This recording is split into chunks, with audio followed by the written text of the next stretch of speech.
Hello dear students, welcome to my channel judiciary with Rashmi.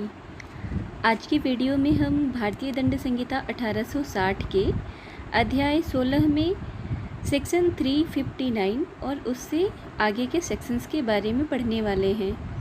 Section 358 तक मैंने बहुत ही detail में पढ़ाया हुआ है, जिसे आप चैनल के प्लेलिस्ट में जा कर के अन्य वीडियोज़ के माध्यम से पढ़ सकते हैं। अगर आप इस चैनल पर पहली बार आए हैं इस वीडियो के माध्यम से, तो प्लीज़ चैनल को लाइक, सब्सक्राइब एंड शेयर कर दीजिए। साथ ही साथ वीडियो को भी like and subscribe share video को भी लाइक एंड शेयर करेंगे तो ये आपके हक में बेनिफिशियल होगा, जिससे मुझे थोड़ा फीडबैक अच्छा मिलेगा और मैं और उत्साह के साथ आपकी सेवा में अगला वीडियो लेकर हाजिर हो पाऊँगी। अगर आप लॉ ग्रेजुएट हैं या फिर आप LLB कर रहे हैं या फिर ऐसा कोई भी कॉम्पिटिटिव एग्ज़ाम देने वाले हैं जिसमें भारतीय दंड संहिता से संबंधित सवाल आने वाले हैं, तो आपके लिए ये सारे वीडियोस काफ़ी बेनिफिशियल होने वाले हैं। तो आप इस चैनल पे बने रहें। आपको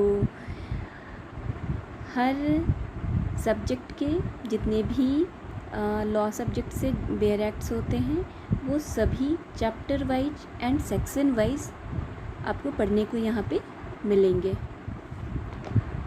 चैनल क्रिएट करने का मेरा मकसद ही यही था कि जो दूर दराज बैठे ऐसे बच्चे हैं जिनके पास कोई गाइड नहीं जिन्हें गाइड की ज़रूरत है और जिनके पास कोई गाइड करने के लिए नहीं है और जो डायरेक्ट किसी कोचिंग में भी नहीं जा सकते हैं और उसके बाद भी उन्हें तैयारी करना है, तो बहुत सारे ऐसे प्रॉब्लम्स आते हैं जो खुद से उसका सॉल्यूशन नहीं निकल पाता है। तो इन छोटी छोटी बातों को ध्यान में रखते हुए मैंने ये चैनल क्रिएट किया और ये जो मैंने एक सीरीज़ निकाली है अभी, बेयर एक्ट आसानी से समझें, जिसमें अभी मैंने इंडियन पेनल कोड पढ़ाना शुरू किया है और इसी तरीके से जितने भी सब्जेक्ट के बेयर एक्ट हैं वो सारे मैं चैप्टर वाइज और सेक्शन वाइज पढ़ाने वाली हूँ। क्योंकि जब मैं लॉ कर रही थी ना, और जब मैंने शुरू लॉ के ये सब्जेक्ट्स पढ़ने शुरू किए थे, तो मुझे ये छोटे छोटे डाउट्स, मुझे जो भी डाउट्स होते थे ना, जो भी मुझे प्रॉब्लम मेरे पढ़ने के दौरान आया, उन सारे प्रॉब्लम्स को पॉइंट आउट करते हुए उनका सॉल्यूशन निकालते हुए मैंने ये चैनल क्रिएट किया है। बेयर एक्ट एकदम से हवा लगता था पहले, कैसे पढ़ना है क्योंकि बेयर एक्ट के जो लैंग्वेज हैं उसके इंटरप्रिटेशन ऐसे होते हैं, वो खुद से समझ पाना थोड़ा सा मुश्किल होता था, थोड़ा सा क्या पूरा ही मुश्किल होता था। ये कई बार पढ़ने के क्रम में लॉ किया, फिर बहुत सारे कॉम्पिटिटिव एग्ज़ाम्स दिए, बहुत सारी तैयारियां करी, बहुत सारे नोट्स बनाए। शुरुआत के जो 3, 4, 5 बार जो नोट्स बने वो किसी काम के नहीं रहे, एकदम बच्चों टाइप वाले नोट्स बनते थे पहली दूसरी बार में। फिर धीरे धीरे इम्प्रूवमेंट होता गया और फिर वो कॉन्फिडेंस बिल्डअप हो गया कि हाँ, बेयर एक्ट पे मेरी कमांड हो चुकी है। तो फिर मुझे लगा कि ये तो सिर्फ मेरी एक प्रॉब्लम थी, मेरी एक बच्चे की प्रॉब्लम थी, ऐसे पता नहीं लाखों करोड़ों बच्चे हैं जिनकी ऐसी प्रॉब्लम हो सकती है। तो मैंने इस पे काम करना शुरू किया और मैंने एक ऐसा चैनल क्रिएट किया जहाँ पे बेयर एक्ट को अभी मैं इम्पॉर्टेंट के हिसाब से नहीं पढ़ा रही हूँ कि ये सेक्शन इस एग्ज़ाम में इम्पॉर्टेंट है, इसको पढ़ लीजिए, जी नहीं।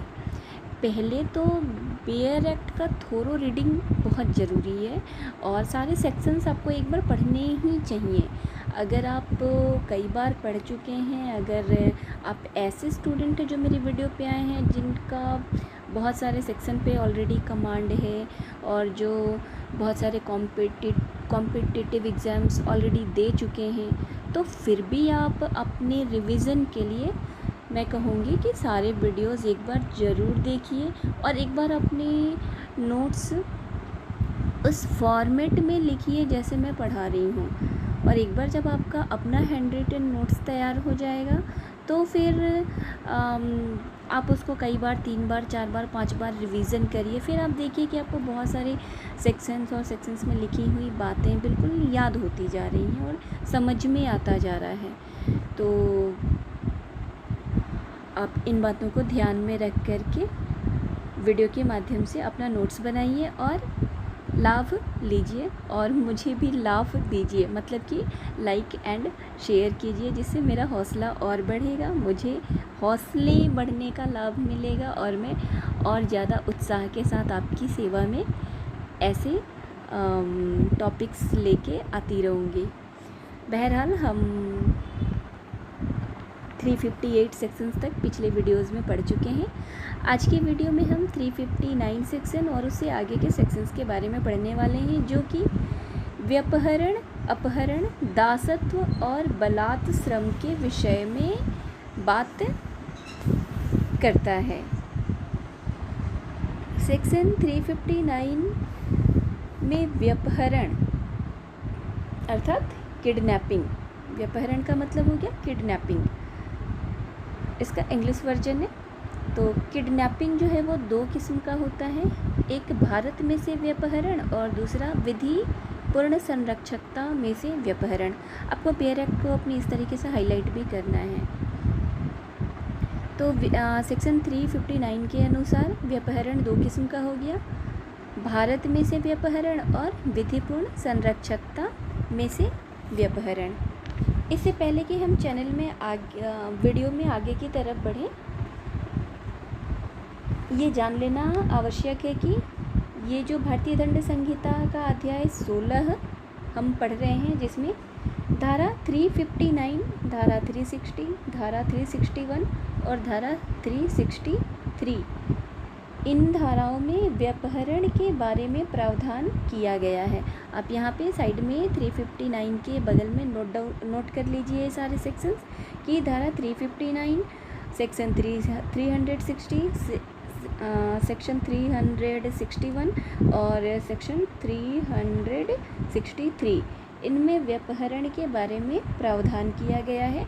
और सेक्शन 362, इसमें अपहरण को परिभाषित किया गया है। व्यपहरण और अपहरण, ये 2 शब्द आपको सुनने को मिलेंगे। व्यपहरण के बारे में सेक्शन 359 बता रहा है कि यह 2 किस्म का होता है, भारत में से व्यपहरण और विधिपूर्ण संरक्षकता में से व्यपहरण। और व्यपहरण का अगर हम शाब्दिक अर्थ निकालेंगे तो इसका मतलब होगा बाल चौर्य, यानी बालकों की चोरी, बालकों को चुरा लेने का कार्य, ये व्यपहरण हो गया। भारत में से व्यपहरण के बारे में बात करती है धारा 360। सेक्शन 360 में भारत में से व्यपहरण के बारे में बात की गई है कि जो कोई किसी व्यक्ति का उस व्यक्ति की या उस व्यक्ति की ओर से सम्मति देने के लिए वैध रूप से प्राधिकृत किसी व्यक्ति की सम्मति के बिना भारत की सीमाओं से परे प्रवहन कर देता है, वह भारत में से उस व्यक्ति का व्यपहरण करता है, यह कहा जाता है। जो वर्णित अपराध का शिकार पुरुष या स्त्री, वयस्क या अवयस्क कोई भी हो सकता है, क्योंकि यहाँ पे किसी उम्र सीमा की बात नहीं की गई है। तो धारा 360 में वर्णित जो अपराध है भारत में से व्यपहरण, इस अपराध का शिकार पुरुष या स्त्री, वयस्क या अवयस्क कोई भी हो सकता है, कोई भी व्यक्ति हो सकता है।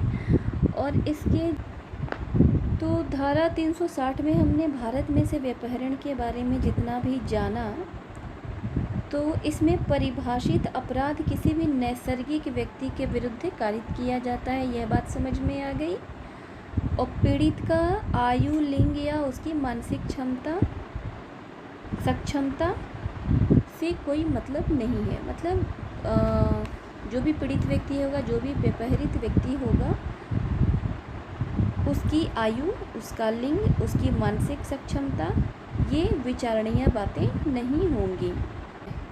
भारत में से व्यपहरण अगर कोई बात करे, जो कोई किसी व्यक्ति की बात कर रहा है, तो किसी व्यक्ति के बारे में, किसी व्यक्ति यानी कौन सा व्यक्ति, तो किसी व्यक्ति को जानने के लिए हमने स्टार्टिंग में सेक्शन 11 पढ़ा था, जिसमें सेक्शन 11 में व्यक्ति की परिभाषा दी गई है, जिसमें कि नैसर्गिक और कृत्रिम दोनों व्यक्ति शामिल हैं। सेक्शन 11 के अनुसार कोई व्यक्ति का मतलब हो गया नैसर्गिक व्यक्ति भी और कृत्रिम व्यक्ति भी। किंतु धारा 360 में परिभाषित अपराध अपनी प्रकृति से ऐसा है कि उसे किसी कृत्रिम व्यक्ति के विरुद्ध कारित नहीं किया जा सकता। इस प्रकार धारा 360 में से व्यपहरण को परिभाषित किया गया है। इसके अनुसार जो कोई किसी व्यक्ति को उस व्यक्ति की या उस व्यक्ति की ओर से सम्मति देने हेतु प्राधिकृत किसी व्यक्ति की सम्मति के बिना भारत की सीमाओं से प्रवहन कर देता है, वह भारत में से उस व्यक्ति का व्यपहरण करता है, यह कहा जाता है। धारा 360 के विश्लेषण से इस अपराध की कुछ तत्व जो सामने निकल के आ रहे हैं वह ये कि अभियुक्त द्वारा किसी व्यक्ति को भारत की सीमाओं से परे प्रवहणित किया गया हो। प्रवहणित किया जाने का मतलब कि ले जाया जाना, कन्वेइंग। प्रवहन का मतलब हो गया कन्वेइंग, कहीं किसी व्यक्ति को भारत की सीमा से बाहर ले जाया जाना। और दूसरा जो तत्व निकल के आता है वो ये कि ऐसा प्रवहणित व्यक्ति अर्थात पीड़ित की उसकी ओर से सहमति देने हेतु विधितः प्राधिकृत व्यक्ति की सहमति के बिना किया गया हो। और इस प्रकार धारा 360 में परिभाषित अपराध किसी भी नैसर्गिक व्यक्ति के विरुद्ध कारित किया जा सकता है और इसमें आयु, लिंग या उसकी मानसिक सक्षमता का विचार नहीं किया जाएगा। और इसमें सहमति का अभाव जो परिभाषा में बताई गई है सम्मति के बिना, तो सहमति का अभाव दिखता है। सहमति का अभाव जो है वो धारा 360 में परिभाषित अपराध के गठन के लिए एकदम नैसर्गिक है, जरूरी है। सहमति से तात्पर्य हो गया वैध सहमति। सहमति प्रत्यक्ष या विवक्षित दोनों प्रकार की हो सकती है, और जहाँ कपट, मिथ्या व्यपदेशन, प्रपीड़न आदि के प्रभाव में सहमति दी गई हो, वहाँ अभियुक्त उस आधार पर दायित्व के मुक्ति का दावा नहीं कर सकता है। तो इस प्रकार धारा 360 में जो सम्मति के बिना शब्द की बात समझ पा रहे होंगे आप। प्रवहन का वैसे तो भारतीय दंड संहिता में कहीं भी कोई परिभाषा नहीं दिया गया है, लेकिन सामान्य तौर पर प्रवहन से मतलब होता है उठा ले जाना या लिवा के ले जाना या हस्तांतरित कर देना। मतलब प्रवहन में स्थान परिवर्तन का भाव जो है वो निहित होता है। तो इस प्रकार धारा 360 के अंदर जो भी डेफिनेशन दिया गया है उसको आपने भलीभांति समझ लिया। एक और बात है कि कह रहा है भारत की सीमा के बाहर, जो परिभाषा है धारा 360 उसमें कह रहा है भारत की सीमा के बाहर, है ना, भारत में से उस व्यक्ति का व्यपहरण करता है, यानी भारत में से, भारत से लेके जाता है और कहाँ ले जाता है, बाहर ले जाता है। तो भारत की सीमा से परे का मतलब क्या होगा, तो अभियोजक या परिवादी को यह स्थापित करना होगा कि अभियुक्त पीड़ित व्यक्ति को भारत की सीमाओं से परे प्रवहणित करने का दोषी है, ले जाए जाने का दोषी है। अतः भारत की सीमाओं के भीतर किया गया प्रवहण जो है वो पर्याप्त नहीं होगा। यहाँ पे भारत से तात्पर्य भारतीय भू क्षेत्र से है, और भारतीय दंड संहिता के प्रयोजनों के संदर्भ में भारत शब्द का तात्पर्य वही होगा जो आईपीसी की सेक्शन 18 में भारत की जो परिभाषा दी गई है, इंडिया की परिभाषा सेक्शन 18 में दी गई है, और जिसके अनुसार भारत से अभिप्रेत है। जम्मू कश्मीर राज्य पहले तो था कि जम्मू कश्मीर राज्य के सिवाय, लेकिन अब तो जम्मू कश्मीर राज्य सहित होगा, है ना। तो संपूर्ण भारतीय भू क्षेत्र जिसमें 31 अक्टूबर 2019 से जम्मू कश्मीर भी शामिल है भारतीय क्षेत्र में। इन बात का आप ध्यान रखेंगे। तो इस प्रकार सेक्शन 360 में भारत में से व्यापहरण, सहमति का अभाव और प्रवहन और भारत की सीमा से परे, ये जो पॉइंट्स बने इसके बारे में आपने समझ लिया। चलते हैं आगे के सेक्शन की ओर। सेक्शन 361 जो कि विधिपूर्ण संरक्षकता में से व्यापहरण की बात करता है, और धारा 361 के अनुसार जो कोई किसी अप्राप्तवय को यदि वह नर हो तो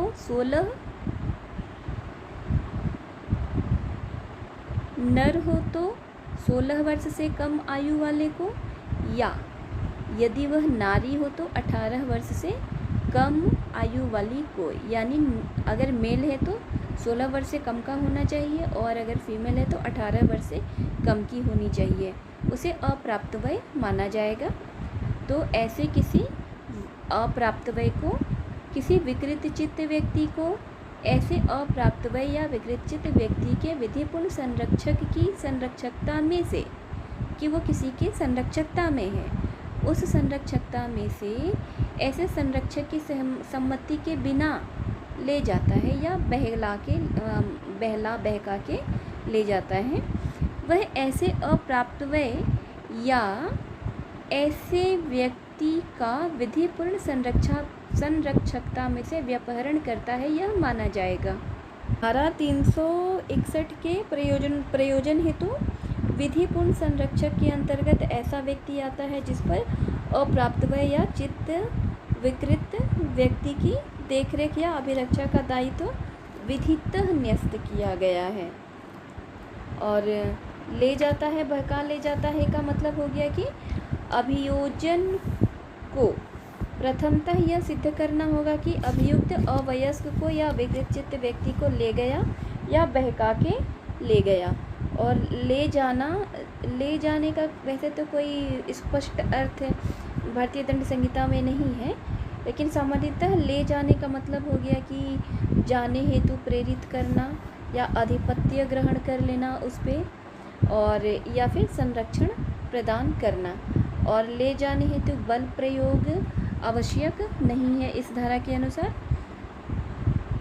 उत्प्रेरणा या किसी अन्य सक्रिय कृत्य द्वारा परिभाषित करना ले जाने का आधारभूत तत्व है। अभियुक्त का कृत्य ले जाना गठित करता है या नहीं, यह तथ्य एवं परिस्थितियों का प्रश्न है, कि जैसा तथ्य होगा, जैसी परिस्थितियाँ होगी, उसके आधार पे ले जाया जाना शब्द को गठित किया जाएगा। स्पष्टीकरण बताती है धारा 361 में कि विधिपूर्ण संरक्षक शब्दों के अंतर्गत ऐसा व्यक्ति आता है जिस पर ऐसे अप्राप्तवय या अन्य व्यक्ति की देखरेख या अभिरक्षा का भार विधिपूर्वक न्यस्त किया गया है। और अपवाद स्वरूप इस धारा का विस्तार किसी ऐसे व्यक्ति के कार्य पर नहीं है जिसे सद्भावपूर्वक यह विश्वास है कि वह किसी अधर्मज शिशु का पिता है,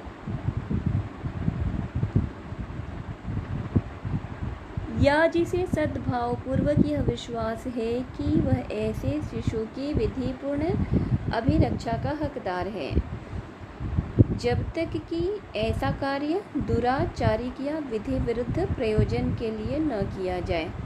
तो इस प्रकार से धारा 361 के आवश्यक तत्व निकल कर के आ गए।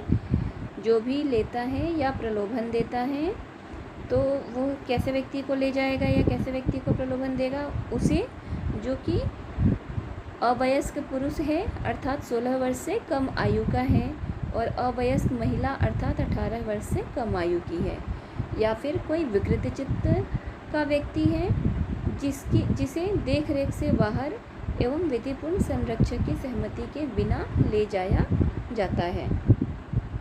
ले जाने या बहका ले जाने के अर्थ को समझ लिया। महत्वपूर्ण केस है वरदराजन बनाम राज्य AIR 1965 SC का केस है ये।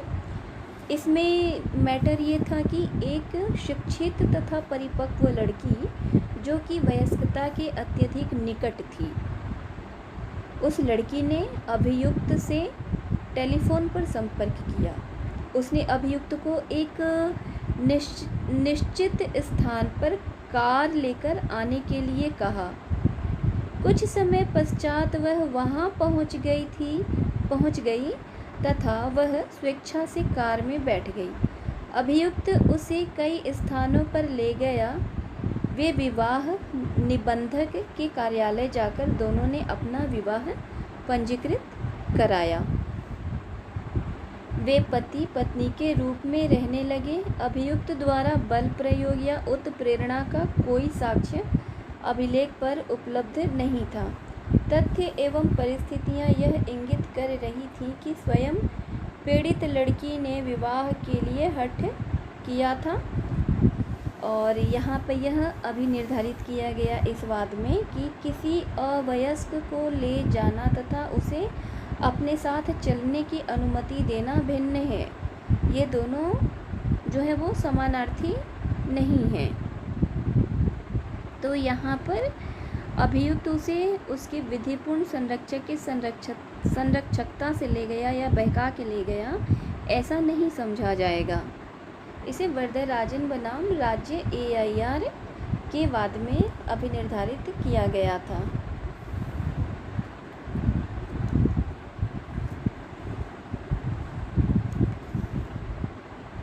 विधिपूर्ण संरक्षकता को थोड़ा और स्पष्ट समझ सकते हैं हम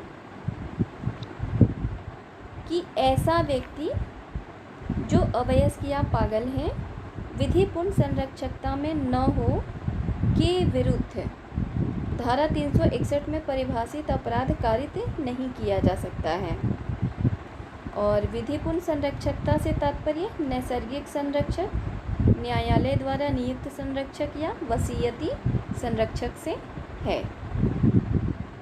ऐसा व्यक्ति जिसकी अभिरक्षा तथा देखभाल में किसी अवयस्क या विकृति चित्त को विधितः न्यस्त कर दिया जाता है, वहाँ भी धारा 361 के प्रयोजनों हेतु विधि सम्मत संरक्षक होगा।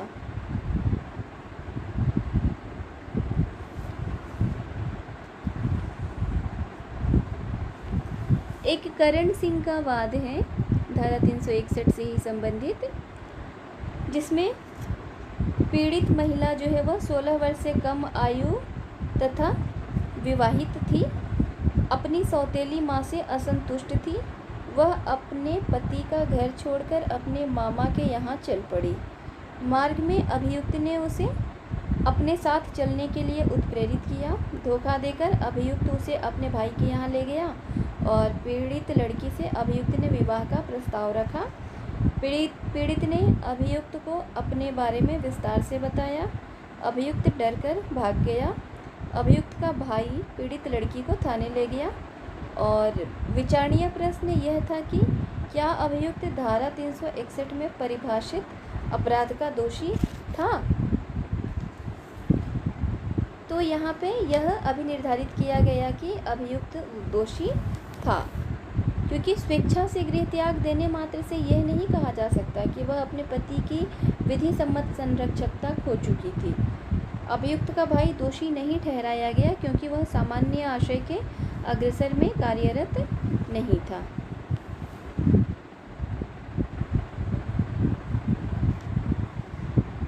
धारा 362 की ओर देखते हैं, जो कि अपहरण की बात करती है। सेक्शन 362 अपहरण शब्द को परिभाषित करती है।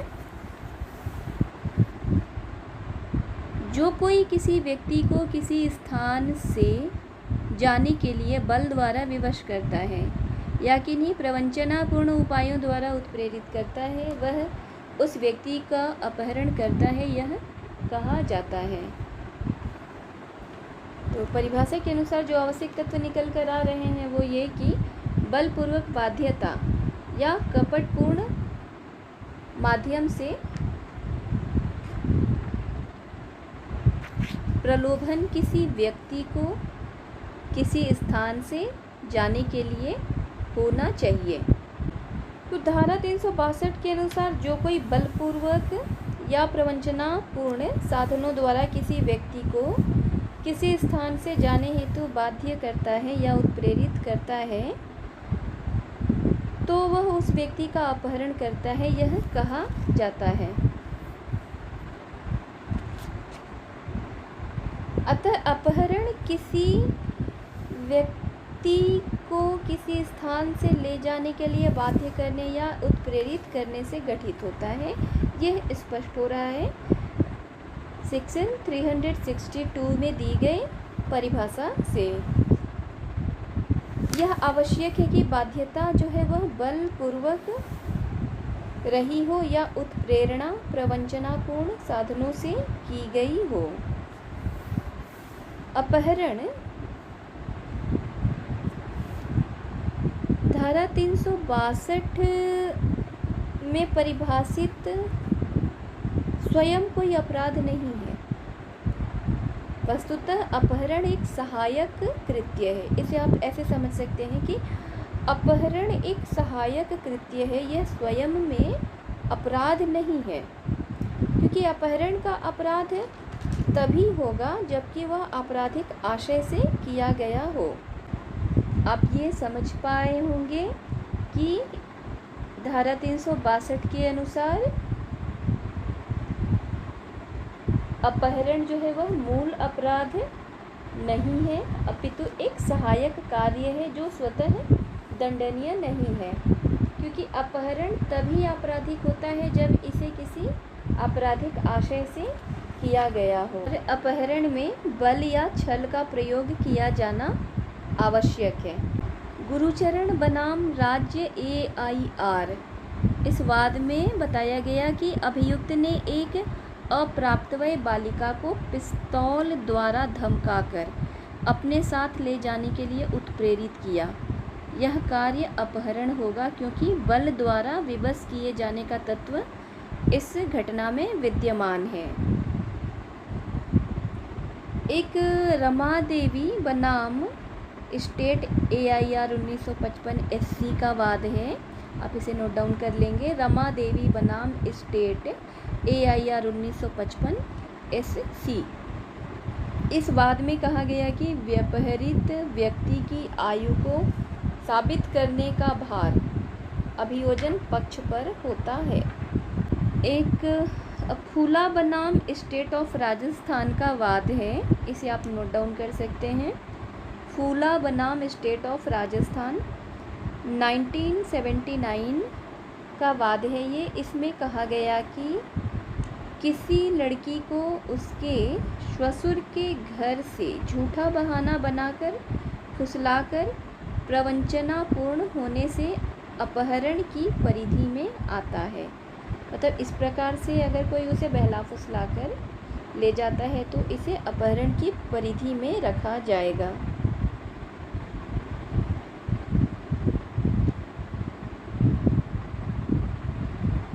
धारा 363 सेक्शन 363 देखते हैं, जो व्यपहरण के लिए दंड का प्रावधान करती है। और व्यपहरण के अपराध को हमने समझ लिया धारा 360 में। धारा 360 में भारत में से व्यपहरण की बात की गई है और धारा 361 में विधिपूर्ण संरक्षकता में से व्यपहरण की बात की गई है। जो धारा 359 सेक्शन 359 में व्यपहरण दो प्रकार के बताए गए हैं, उनमें से एक प्रकार के व्यपहरण की परिभाषा धारा 360 में है और दूसरे प्रकार के व्यपहरण की परिभाषा धारा 361 में है और इसके लिए दंड की व्यवस्था धारा 363 में की गई है। तो व्यपहरण के लिए दंड होगा किसी भी भांति का कारावास जो 7 वर्ष तक का हो सकेगा और जुर्माना से दंडित किया जा सकेगा। धारा 363 क देखते हैं, जो भीख मांगने के प्रयोजनों के लिए अप्राप्तवय का व्यपहरण या विकलांगीकरण की बात करता है। धारा 363 क जो कोई किसी अप्राप्तवय का इसलिए व्यपहरण करेगा या अप्राप्तवय का विधिपूर्ण संरक्षक स्वयं न होते हुए किसी अप्राप्तवय की अभिरक्षा इसलिए अभिप्राप्त करेगा कि उसे ऐसा अप्राप्तवय भीख मांगने के प्रयोजन के लिए नियोजित या प्रयुक्त किया जा सके, वह दोनों में से किसी भांति के कारावास से जिसकी अवधि 10 वर्ष तक की हो सकेगी दंडनीय होगा और जुर्माने से भी दंडनीय होगा। यदि भीख मांगने के लिए किसी बच्चे को विधिपूर्ण संरक्षक न होते हुए कोई सिर्फ इसलिए उस अप्राप्तवय की अभिरक्षा प्राप्त करता है कि वह उसका भीख मंगवाने में इस्तेमाल कर सके, तो उसके लिए जो सज़ा है वह दोनों में से किसी भी भांति के कारावास, जो कि सादा या कठोर कोई भी हो सकता है, जिसकी अवधि 10 वर्ष तक की हो सकेगी और जुर्माना से दंडनीय होगा। और यदि ऐसा अप्राप्तवय को विकलांग इसलिए करेगा कि ऐसा अप्राप्तवय भीख मांगने के प्रयोजनों के लिए नियोजित या प्रयुक्त किया जाए, तो ऐसी स्थिति में अपराधी को आजीवन कारावास से दंडित किया जाएगा और जुर्माने से भी वह दंडनीय होगा। और जहाँ पर अप्राप्तवय का विधिपूर्ण संरक्षक नहीं है, उस अप्राप्तवय को भीख मांगने के प्रयोजन के लिए नियोजित या प्रयुक्त करेगा, तब ऐसी स्थिति में नियोजित या प्रयुक्त करेगा वहाँ जब तक कि प्रतिकूलित साबित न कर दिया जाए, यह उपधारणा की जाएगी कि उसने इस उद्देश्य से उस अप्राप्तवय का व्यपहरण किया था या अन्यथा उसकी अभिरक्षा प्राप्त की थी कि वह अप्राप्तवय भीख मांगने के प्रयोजन के लिए नियोजित या प्रयुक्त किया जाए। और इस धारा में यानी धारा 363 क में भीख मांगने से क्या अभिप्रेत है, तो लोक स्थान में भिक्षा की याचना या प्राप्ति, चाहे वो गाना, नाचना, भाग्य बताना, कर्तव्य दिखाना या चीज़ बेचने, अन्यथा इन सब कार्यों के द्वारा अगर भिक्षा याचना कर रहा है तो ये भीख मांगना इस धारा के अंतर्गत माना जाएगा। और भिक्षा की याचना या प्राप्ति के प्रयोजन से किसी प्राइवेट परिसर में प्रवेश करना, भिक्षा अभिप्राप्त या उद्यापित करने के उद्देश्य से अपना या किसी अन्य व्यक्ति का या जीव जंतु का कोई व्रण, घाव, क्षति, विरूपता या रोग अभिदर्शित या प्रदर्शित करना, भिक्षा की याचना या प्राप्ति के प्रयोजन से अप्राप्तवय का प्रदर्शित के रूप में प्रयोग करना। अगर ऐसी स्थितियों से कोई भिक्षा मांगता है तो उसे भीख मांगने की जो परिभाषा है उसके अंतर्गत माना जाएगा। और अप्राप्तवय से तात्पर्य है ऐसा व्यक्ति जो 16 वर्ष से कम आयु का नर हो और 18 वर्ष से कम आयु की नारी हो। धारा 364 जो है वह हत्या करने के लिए व्यपहरण या अपहरण के बारे में बात करती है। जो कोई इसलिए किसी व्यक्ति का व्यपहरण या अपहरण करेगा कि ऐसे व्यक्ति की हत्या की जाए या उसको ऐसे व्ययनित किया जाए कि वह अपनी हत्या होने के खतरे में पड़ जाए, वह आजीवन कारावास से या कठिन कारावास से जिसकी अवधि 10 वर्ष तक की हो सकेगी दंडित किया जाएगा और जुर्माने से भी दंडनीय होगा। तो धारा 364 बताती है कि हत्या कारित करने हेतु अपहरण, हत्या कारित करने हेतु अपहरण का अपराध के विषय में धारा 364 बात करती है और इसके लिए सजा निर्धारित की गई है आजीवन कारावास या कठिन कारावास जिसकी अवधि 10 वर्ष तक की हो सकेगी और जुर्माना से दंडनीय किया जाएगा। धारा 364 का फिरौती आदि के लिए व्यपहरण की बात